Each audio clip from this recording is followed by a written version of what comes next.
फिर से स्वागत है एक बार मेरे चैनल पर। मैं हूं राज और आप देख रहे हैं हाईवे 33। आज की कहानी ट्रक ड्राइवर रामजी तिवारी जी का है। ये धनबाद के रहने वाले हैं। तो इनकी कहानी में जाने से पहले जो दोस्त हमारे चैनल पर अभी भी जुड़े हैं वो हमारे चैनल को सब्सक्राइब कर लें, लाइक कर लें। और हाँ दोस्तों, एक हमने नया चैनल इसी के साथ में स्टार्ट किया है, उसका नाम है हाईवे नाइट।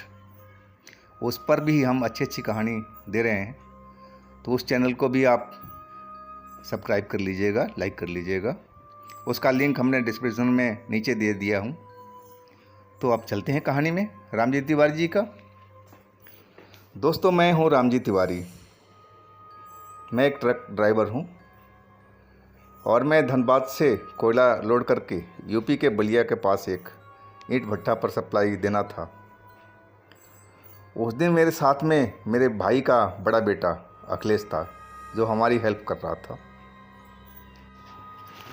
हम कंटिन्यू ट्रक चला रहे थे। कभी अवधेश चला रहा था, कभी मैं चला रहा था। अब रात को 12 बज चुका था और हम दोनों थक चुके थे। मेरी तो आंखें बहुत बोझिल हो रही थी, एकदम नींद से भरी हुई थी। मैंने अवधेश से बोला, अवधेश कहीं पर ट्रक रोक करके थोड़ा देर हम लोग आराम कर लेते हैं, फिर फ्रेश होकर के चला जाएगा आगे। अब तो बहुत कम दूरी रह गई है। अवधेश ही बोला, हाँ चाचा ठीक कह रहे हो, मैं भी बहुत थक चुका हूँ। गर्मी का टाइम था। फिर हमने ढाबा वगैरह देखना शुरू किया कि कहीं पर रोका जाए, लेकिन ढाबा कहीं नज़र नहीं आ रहा था। फिर हमने देखा एक रोड के साइड में एक ट्यूबवेल था और एक पुराना सा घर बना हुआ था। एक लैंप जल रहा था बिजली का बाहर में। हमने वहाँ पर गाड़ी ट्यूबवेल के पास में रोक लिया और अवधेश को मैं बोला कि चलते हैं, नीचे तो सोना ठीक नहीं रहेगा, हवा नहीं लग पाएगी केबिन के अंदर में। हुड के ऊपर चलते हैं, तिरपाल बिछा हुआ है और उसी पर आराम से अपना हम सो जाएंगे। अवधेश बोला, हाँ ठीक चाचा, ऊपर ही चलते हैं। हमने ट्रक को लॉक किया और हम ऊपर आ गए। गहरी नींद में मैं फटाफट सो गया। थका हुआ शरीर था। अवधेश तो शायद मेरे से पहले ही सो गया था। पता नहीं कब मेरी जब सांस उखड़ने लग रहा कि मैं सांस नहीं ले पाऊंगा, तो मैंने अपनी आंखें खोली। एकदम लग रहा था कोई गला दबा रहा हो मेरा, सांसें रुक रही हो और गले में बहुत दर्द हो रहा था। मैं महसूस किया कि मेरी छाती पर कोई बैठ कर के मेरा गला दबा रहा हो। और आंखें तो खोला मैंने, लेकिन मैं अंधेरे में कुछ देख नहीं पा रहा था। मैं कुछ बोलने की कोशिश कर रहा था कि हटो चाहे छोड़ो, लेकिन मैं बोल नहीं पा रहा था। मैंने बाजू में सोया हुआ अवधेश को हाथ मारा साइड वो उठ जाए, लेकिन खाली उस पर टीन पर मेरा हाथ लगा। शायद अवधेश था नहीं वहाँ पर। मैं एकदम परेशान लग रहा था कि मेरे दम घुट जाएगा। तभी मैं एक जोर का झटका दिया, तब जाकर मेरे किसी ने गला छोड़ा। फिर मैं अंधेरे में देखने की कोशिश किया तो एक काली साया थी जो बहुत धुंधली सी दिख रही थी। लग रहा था जैसे कहीं पर आग जला करके और रबड़ का, और जिससे काला धुआं निकलता है, उसी टाइप का वो धुआं था। मैं एकदम हैरान दंग सा रह गया, यानी कि भाई ये क्या चीज़ है, ये कौन सा भूत प्रेत है। फिर मैंने अवधेश की साइड में देखा। अवधेश तो अपनी जगह पर था ही नहीं। मैं कुछ चिल्लाना चाहा, लेकिन गले में मेरा दर्द हो रहा था, मैं चिल्ला ही नहीं पाया। फिर भी आहिस्ते से कुछ आवाज़ निकालने की कोशिश की। थोड़ी देर में मेरी आवाज़ निकल पाई, अवधेश अवधेश, लेकिन अवधेश का कोई जवाब नहीं। मैं परेशान, और एक काला साया सामने खड़ा था। खैर वो तो मैं समझ गया कि ये आत्मा है, भूत है, प्रेत है कि हमारे घर में हमारे बाबूजी भी तंत्र मंत्र के जानकार है, हमारे बड़े भाई साहब भी इसी लाइन में हैं, मुझे भी सिखाया था, थोड़ा बहुत तो मैं भी जानता था, बट मैं इस लाइन में मज़ा नहीं आया मेरे को, तो मैं अपने ट्रक लाइन में ही आ गया। मैं समझ गया कि ये कोई भूत का साया है और पता नहीं क्यों मेरे पास में आया है। अब मैं थोड़ा सहम सा गया था कि इसका आने का कोई वजह होगा, गला दबाने का कोई वजह होगा। ऐसे किसी को कोई भूत परेशान नहीं करता है, या तो राक्षस होगा या फिर शैतान होगा। शैतान भी जब तक उनको तकलीफ़ ना पहुँचे वो भी किसी को नुकसान नहीं पहुँचाते, जब तक उनको अपना खतरा ना हो। मैं समझ गया कोई ना कोई इसमें राज तो है। अवधेश दिखाई नहीं पड़ रहा है। मैं ट्रक से नीचे उतरा और पूरा ट्रक के आगे पीछे मैं देख लिया, अवधेश कहीं पता नहीं था। मैं आवाज़ भी लगाया बार बार, अवधेश अवधेश, लेकिन कोई जवाब नहीं। मैं समझ गया कि शायद बाथरूम गया हो या कहीं और गया हो, लेकिन और कहाँ जाएगा। फिर मैंने चाबी निकाली ट्रक की, केबिन खोला और टॉर्च निकाला। फिर मैंने सोचा कि हमारे बाबूजी बोलते थे कि बेटे रात में कभी भी चलो ना, अपने शरीर को अभिमंत्रित कर लो गंगा जल से, कि जो दुष्ट आत्माएं होती है ना वो तुम्हारे शरीर के पास में, तुम्हारे आसपास में पटक नहीं पाती। फिर मेरे को वही ध्यान आया, मैं गंगा जल निकाला और जो मंत्र सिखाए थे उन्होंने, उस मंत्र का जाप करके अपने ऊपर में छिड़क दिया। और एक माला था रुद्राक्ष का, उसको भी गंगा जल से मैंने अभिमंत्रित करके और अपने गले में डाल दिया। अब कहा जाए तो मैं अपनी तरफ से बिल्कुल सेफ था। अब हम पर कोई चुड़ैल दुष्ट आत्माओं का कोई असर नहीं होने वाला था। वो हमसे दूरी बना के रह सकते थे, हमारे पास आने की कोई कोशिश नहीं कर सकता था, ना आ सकता था। फिर मैं टॉर्च लेकर के पूरा ट्रक के नीचे, नहीं हो सकता है ट्रक के नीचे भी कई बार हम लोग सो जाते थे दरी डाल करके, लेकिन वहाँ भी नहीं था। फिर मैं थोड़ा आगे भी देख लिया, पीछे भी देख लिया, हर तरफ देखने का देख लिया, लेकिन कहीं अवधेश का पता नहीं था। वो पुराना घर लास्ट में वही रह गया कि उसमें ढूंढा जाए। तभी मैंने देखा वो जो काला शायद धुआं था ना, वो उसमें कुछ प्रतिक्रिया होने लगी, जैसे वो कोई चेहरा नज़र आने लगा। थोड़ी देर में साफ देखा मैं कि वो एक लड़की का शक्ल में नज़र आया और वो इसी पुराने घर के साइड में उंगली का इशारा कर रही थी कि मतलब इधर जाओ या चलो।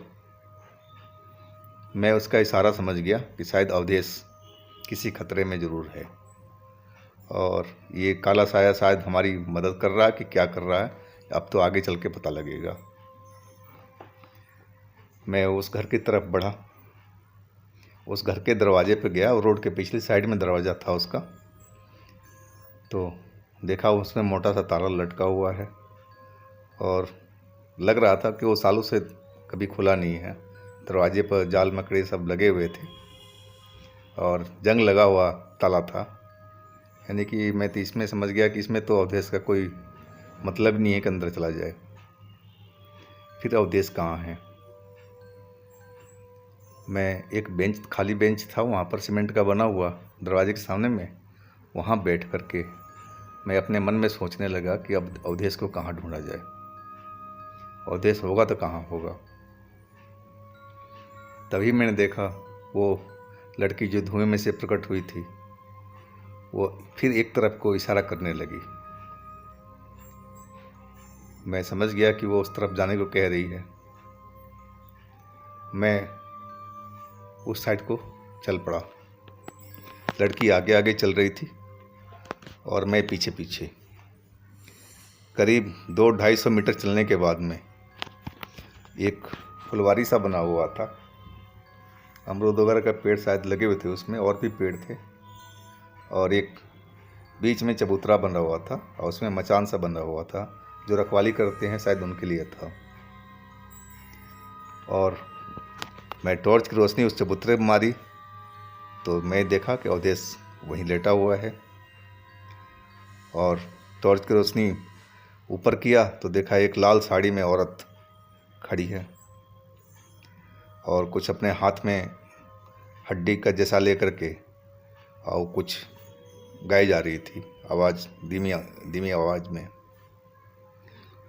मेरे को समझते देर नहीं लगी कि ये कोई साधना कर रही है, या तो यक्षिणी है या फिर डायन है या फिर और कोई शक्ति है ही ये, और शायद ये अवधेश को बलि देना चाहती है। जिस हिसाब से वो लेटा हुआ था उसके गले में माला भी पड़ा हुआ था, तिलक भी लगा हुआ था। टॉर्च की रोशनी जब उस औरत के चेहरे पर पड़ी तो वो चिल्लाई कि टॉर्च को बंद करो और यहाँ से भाग जाओ, नहीं तो तुम्हें जिंदा नहीं छोड़ूंगी। मैं 2 मिनट के लिए चुप हो गया, लेकिन टॉर्च की रोशनी लगातार उसके चेहरे पर मार रहा था। फिर मैंने आवाज़ दिया कि देखो, मैं जिंदा बचूं ना बचूं ये तो बात की बात है, पहले इस लड़के को यहाँ से तुम छोड़ दो। फिर वो चिल्लाई कि ये तो संभव ही नहीं है, इसको तो मैं छोड़ ही नहीं सकती हूँ, बहुत मुश्किल से हाथ में आया है। मैं अब समझ गया कि ऐसे बात बनने वाली नहीं है।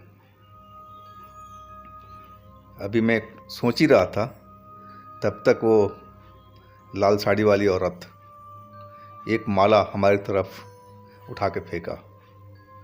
माला हमारे नज़दीक तो नहीं आया, हमारे से 2 फीट की दूरी पर आके गिरा और गिर करके जल गया।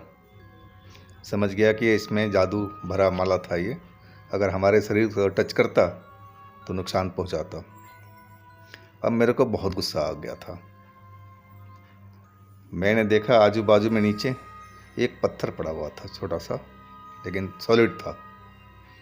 मैंने उस पत्थर को उठाया और बाबूजी वाला मंत्र पढ़ करके और उस पत्थर को निशाना लगा करके औरत को दे मारा। उसके पत्थर एकदम सर के पास में लगा और ज़ोर से चिल्ला के नीचे गिरी और लगा जिसे भूकंप आ गया हो, एकदम वो मचान से हिलने लगी। मैं समझ गया इसकी जादू अब ख़त्म हो रहा है। मैं दौड़ा वहाँ से और अवधेश को गोद में उठा करके अब वहाँ से भाग लिया। सीधा मैं ट्रक के पास में लेके आया और रास्ते में बोलता रहा, अवधेश उठो, अवधेश उठो, लेकिन अवधेश तो बेहोश था, बेहोश कर दिया था उस मायावी औरत ने। मैं ट्रक के नीचे ही रोड पर ही सुला दिया और गंगा जल का शीशी ट्रक से निकाला, अभिमंत्रित करके मंत्र से और सीधा उसके चेहरे पर डाला अवधेश के ऊपर में। 1-2 बार डालने पर अवधेश ने आंखें खोल दी और उठ के बैठ गया। बोला, चाचा मैं नीचे कैसे आ गया यहाँ पर? यानी कि बेटा तुम नींद में चल के आ गए थे ऊपर से ट्रक से और तुम यहीं पर सो गए थे नीचे, तभी मैं तुम्हें उठाने आया हूँ। चलो अब हाथ मुँह धो, यहाँ से हम लोग चलते हैं, फ्रेश हो जाओ। अवधेश मेरी तरफ देखता रहा कि तुम जिससे बोल रहा हो कि तुम सच बोल रहे हो या झूठ बोल रहे हो। मैंने हंस दिया ज़ोरों से, अरे हाँ भाई हाँ, सही बात है ये, तुम नींद में चल कर के नीचे आ गए थे। तुम घर पे भी कई बार नींद में बाहर निकल जाते हो, मेरे बात का विश्वास मानो। फिर वो मेरी तरफ देखा, मैंने कहा जाओ जल्दी से हाथ पैर अपना धो और फ्रेश हो जाओ, फिर हम यहाँ से निकलते हैं। वो ट्रक के केबिन में चला गया पानी की बोतल निकालने। मैं फिर सामने देखा, जो धुआं वाली लड़की थी एकदम सामने प्रकट रूप में खड़ी थी और मेरी तरफ देख कर के मुस्कुराई और हाथ हिलाया जैसे कि अब मैं जा रही हूँ। शायद वो हमारी मदद करने के लिए आई थी, अब मुझे लग रहा था। मैंने भी हाथ हिला दिया, यानी कि आपका बहुत बहुत धन्यवाद। और फिर वो धुएं में परिवर्तित हो गई और एक साइड में जा कर के गायब हो गई। तब तक अवधेश रेडी हो चुका था। बोलो चलो चाचा, यानी कि तुम भी ट्रक चलाओ और मैं साइड में बैठता हूँ। फिर हम अपने रास्ते पर निकल लिए। तो दोस्तों, आज की कहानी हम यहीं समाप्त करते हैं। आशा है कि कहानी आपको पसंद आई होगी। और दोस्तों, हमारे चैनल को सब्सक्राइब करो, लाइक करो। हमारे दूसरे चैनल हाईवे नाइट का भी आप सब्सक्राइब करो, लाइक करो। उसमें भी कहानी आप लोग देखो। और हाँ दोस्तों, आपके पास में कुछ इस तरह की कहानी हो तो हमें इंस्टाग्राम पर ज़रूर शेयर करो। तो फिर हम एक नई कहानी के साथ फिर मिलेंगे आपसे अगले दिन। तब तक के लिए हमें आज्ञा दीजिए। नमस्कार।